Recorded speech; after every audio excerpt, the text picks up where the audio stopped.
করছে আমার কিনে নেবে তুমি লাও তোমার আমি ছবি তুলছি লাও বলুন কি বলছেন বলুন বলুন কি বলছেন কথা বলুন বলুন কথা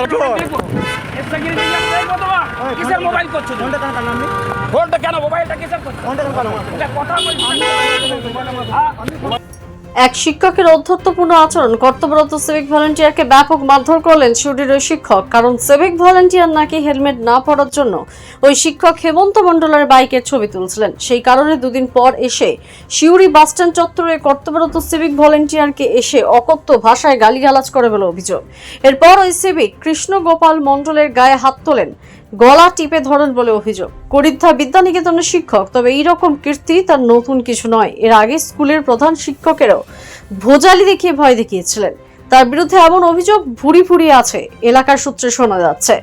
এবার সেই তালিকায় যুক্ত হলো সিভিক ভলান্টিয়ারকে মারধরের ঘটনা। ওই সিভিক থানায় লিখিত অভিযোগ জমা করেছেন, পাশাপাশি পুলিশও অভিযুক্ত শিক্ষককে আটক করেছেন।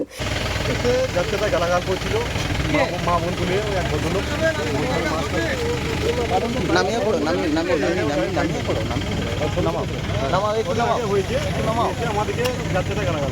একটু নামাও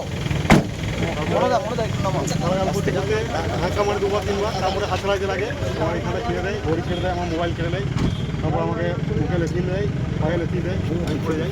কি কারণে আপনাকে এরকম করা হলো বলে মনে হচ্ছে? কি কারণে করলো আপনার সঙ্গে এরকম? কদিন আগে ওর গাড়ি নাকি ফাইন হয়েছিল, সেখানে এসে তোকে মারবো, যাত্রীটা গালাগাল করছিল, করতে পারবো না। তিনি কে? উনি বললেন যে আমি পরে বললেন যে আমি মাস্টার, তাই বলছি। কোনো রাজনৈতিক প্রভাবশালী হিসেবে পরিচয় দিচ্ছিলেন? না, ওসব কিছু বলবেন না। কিন্তু একজন শিক্ষকের এমন আচরণ নিয়ে অনেকেই প্রশ্ন তুলতে শুরু করেছেন। এত উদ্ধত্ত তার কোথা থেকে আসছে সেটাই প্রশ্নের। দ্য সহজ পাঠ, সহজ কথা, সঠিক তথ্য।